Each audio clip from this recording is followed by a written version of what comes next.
Following a short circuit event that causes 3000 amp 480 volts breakers to trip across all three phases, a systematic approach to testing and maintenance is crucial before returning the breakers and the supplying transformer to service. This process aims to identify any damage, ensure proper functionality, and prevent future incident. Firstly, a thorough visual inspection of the breakers is essential. Carefully examine each breaker for any signs of physical damage such as cracks, deformations, or burnt components. Pay close attention to any evidence of overheating, including discoloration, melted insulation, or unusual smells. These visual cues can provide initial insights into the severity and location of the fault. Secondly, conduct a mega or insulation resistance test. This test measures the insulation resistance between the breaker's terminals and ground. Use a megometer to apply a high voltage, typically 500 volts or 1000 volts direct current, and measure the resulting current. The insulation resistance value should meet or exceed the manufacturer's specifications. Low insulation resistance indicates compromised insulation, which could lead to future failures. Thirdly, perform a trip time test. This test verifies that the breakers trip within the specified time frame when subjected to a simulated short circuit. Use a test set that can deliver a high current, replicating a fault condition. Measure the time it takes for the breaker to trip. Compare the measured trip time to the breaker's time current curves or manufacturer's specifications. Deviations from the expected trip time indicate potential problems with the breaker's internal mechanisms or trip unit. Fourthly, ensure proper continuity. Use a multimeter to check the continuity of all current-carrying components within the breaker. This includes the contacts, conductors, and internal connections. High resistance or a lack of continuity indicates a damaged or corroded component, which could impede current flow and cause overheating. Fifthly, perform a functional test. Operate the breaker to verify that it opens and closes smoothly and without hesitation. Check for any binding, sticking, or unusual noises during operation.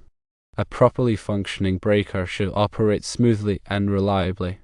Next, shift focus to testing the transformer. Firstly, conduct a turns ratio and winding resistance test. The turns ratio test verifies that the transformer's turns ratio matches the nameplate value. Use a turns ratio meter to measure the voltage ratio between the primary and secondary windings. Discrepancies in the turns ratio indicate shorted turns or other winding problems. The winding resistance test measures the resistance of each winding using a low resistance ohmmeter. Compare the measured resistance values to the manufacturer's specifications or historical data. Significant deviations indicate winding damage or loose connections. Secondly, perform an insulation resistance test on the transformer.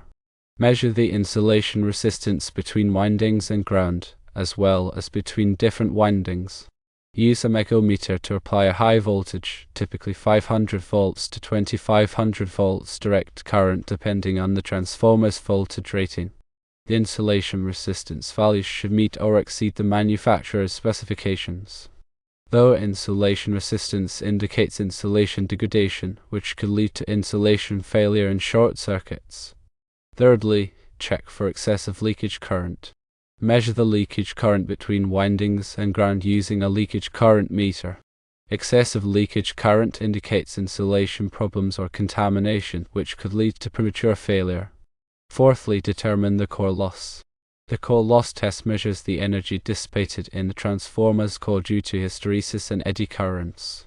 Perform this test using a wattmeter and a variable voltage source. Compare the measured core loss to the manufacturer's specifications or historical data. High core loss indicates core damage or deterioration, which reduces the transformer's efficiency. Fifthly, measure the exciting current.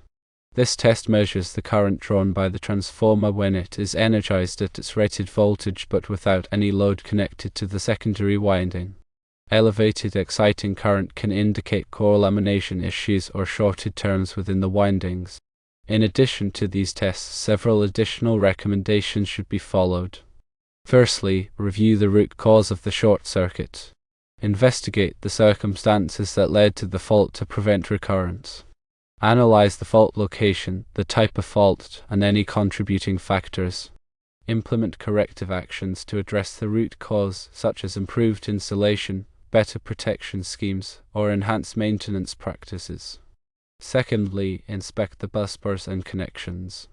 Carefully examine the busbars and connections for any signs of looseness, corrosion, or damage. Tighten any loose connections and replace any damaged components. Poor connections can lead to overheating and arcing, which can cause equipment failure. Thirdly, clean the breakers and transformer contact. Remove any dust, dirt, or debris that could interfere with proper operation. Use a vacuum cleaner or compressed air to remove loose particles. Clean the contacts with a specialized contact cleaner to remove any oxidation or contamination. Clean contacts ensure good electrical conductivity and prevent overheating. Fourthly, lubricate moving parts. Grease or oil any moving components in the breakers and transformer to ensure smooth operation. Use a lubricant recommended by the manufacturer. Lubrication reduces friction and wear, extending the life of the equipment. Fifthly, record all test results. Maintain detailed documentation of all test results for future reference and troubleshooting. Record the date, time, test conditions, and measured values. Compare the test results to previous readings or manufacturer specifications. Document any corrective actions taken and the results of those actions. Proper documentation is essential for tracking equipment performance and identifying potential problems early. It is important to always refer to the manufacturer's instructions for specific test procedures and acceptance criteria. The manufacturer's instructions provide detailed guidance on how to perform each test and what values are considered acceptable. Following the manufacturer's instructions ensures that the tests are performed correctly and that the results are interpreted accurately. When performing insulation resistance tests, it is crucial to ensure that the equipment is properly de-energized and grounded before connecting the megometer. Failure to do so could result in electric shock or equipment damage. Use appropriate personal protective equipment, such as insulated gloves and safety glasses. When performing trip time tests, use a test set that is properly calibrated and capable of delivering the required current. Ensure that the test set is connected correctly and that all safety precautions are followed. When performing turns ratio and winding resistance tests, ensure that the transformer is de-energized and isolated from the power system. Use a turns ratio meter and a low resistance ohmmeter that are properly calibrated. When performing core loss and exciting current tests, use a wattmeter and a variable voltage source that are properly calibrated. Gradually increase the voltage to the rated value while monitoring the current and power. Be aware of the potential hazards associated with working on electrical equipment and take appropriate safety precautions. Always follow lockout-tagout procedures to ensure that the equipment is de-energized and cannot be accidentally energized. Use insulated tools and wear appropriate personal protective equipment. If you are not qualified to perform these tests, hire a qualified electrician or electrical testing company. Working on electrical equipment can be dangerous, and it is important to have the necessary training and experience to do it safely. Consider using infrared thermography to inspect the breakers and transformer for hot spots. Infrared thermography can detect areas of elevated temperature, which can indicate loose connections, overloaded components, or insulation problems. Perform infrared inspections regularly as part of a preventive maintenance program. Consider performing oil analysis on the transformer to assess the condition of the insulating oil. Oil analysis can detect contaminants, moisture, and other problems that could lead to transformer failure. Perform oil analysis regularly as part of a comprehensive maintenance program. Consider using partial discharge testing to detect insulation defects in the transformer. Partial discharge testing can detect small electrical discharges within the insulation, which can indicate early stages of insulation degradation. Perform partial discharge testing periodically to assess the condition of the transformer's insulation. After completing all testing and maintenance procedures, verify that the breakers and transformer are operating properly under load. Monitor the voltage, current, and temperature of the equipment to ensure that they are within normal operating ranges. Check for any unusual noises, vibrations, or smells.